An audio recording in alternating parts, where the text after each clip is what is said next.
Hello and welcome to Good Words, the Geek Embassy's primer on how to write well. I'm your host, Regina McMenomy, and I am here with author Evan Graham. Hello, Evan. Hello.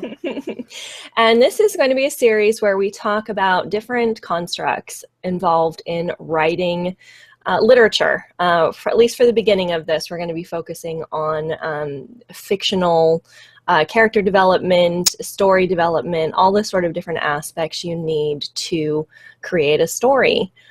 We've decided to format this where we're going to break it down into reasonably small pieces, at least as small as we can get them, which might prove to be a challenge when you get two word lovers together in one environment. Limiting the words, the good words that we use might be a little bit of a challenge. You think? I think we can handle it.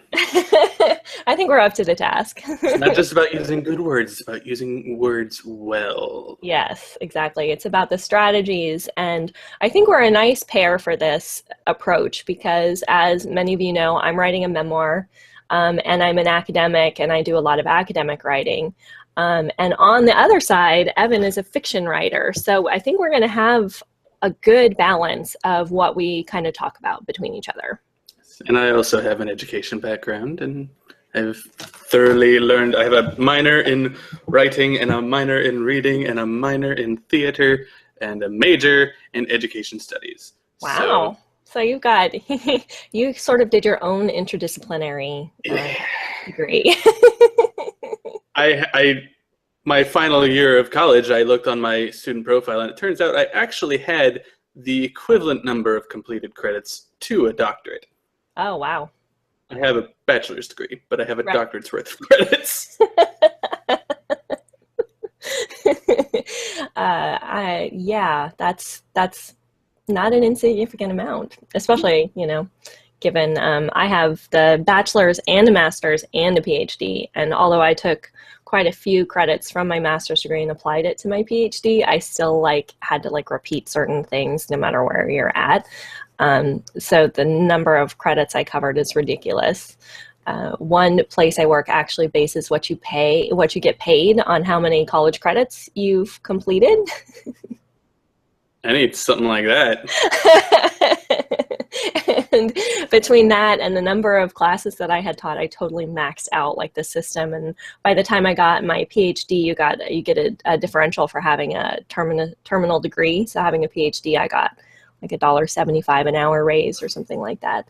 And I emailed the person who was the HR person at the time, and I'm like, so am I done? And she's like, you've pretty much done everything you're going to be able to do. So the moral to that, kids. Stay in school. Stay in school. Forever. More credits can work in your benefit, only in very specific instances, though. And that's only one school of the ones I've worked for. The others, it hasn't been that way. So we have a fair amount of education. We both have experience as writers. And so that's where we're going to come to this series, the approach we're going to take with this series. We're going to start out this series talking about characters. Yes, we're going to talk about characters. I thought this would be a good basis for us to start. We're going to talk about different types of characters, some words you may hear bandied about when people talk about books and movies and TV shows and series that you watch, and things that you read. So we're going to start with character. We're going to do a series of small videos, each focused on a specific character type, and then go from there. Character type or aspect of character creation or aspect of what defines a character. This and that, little bits of this and that. Yeah, a little bit, kind of like a literary stew of character pieces. Wherever our train of thought happens to take us. Yes. So keep an eye out for our videos. They'll be here on my Regina McMenomy's YouTube channel. Evan will probably share them on his channel too. Oh, yeah. But you'll also be able to find us on thegeekembassy.com. So make sure to check that out. And we will see you for good words.